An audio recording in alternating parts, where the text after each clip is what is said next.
ಸಂಬಂಧಪಟ್ಟಿರುವೆ. ನಾನು 8ನೇ ತರಗತಿಯಲ್ಲಿ ಓದುತ್ತಿದ್ದೇನೆ. ನಮ್ಮ ಶಾಲೆ ಹೆಸರು ಸರ್ಕಾರಿ ಪ್ರೌಢಶಾಲೆ ಉಡುಪಿ. ನಾನು ರಾಷ್ಟ್ರೀಯ ಮತದಾರರ ಬಗ್ಗೆ ಮಾತನಾಡಲು ಬಯಸುತ್ತೇನೆ.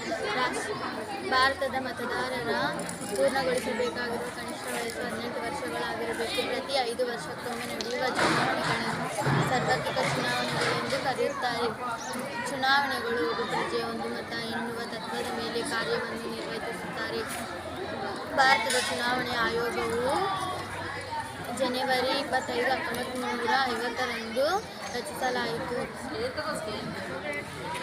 ಪ್ರಜಾಪ್ರಭುತ್ವ ವ್ಯವಸ್ಥೆಯಲ್ಲಿ ಚುನಾವಣೆಗಳು ಬಹುಮುಖ್ಯವಾಗಿದ್ದು, ಇದರ ಪ್ರಧಾನ ಕಚೇರಿ ನವದೆಹಲಿಯಲ್ಲಿದೆ. ಯುವ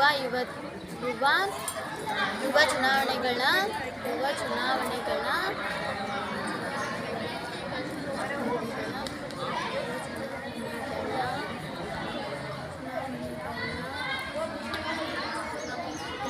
ಆದ್ರೆ ಮೇಡಮ್ ನೋಡ್ಕೊಂಡಿದ್ವಿ.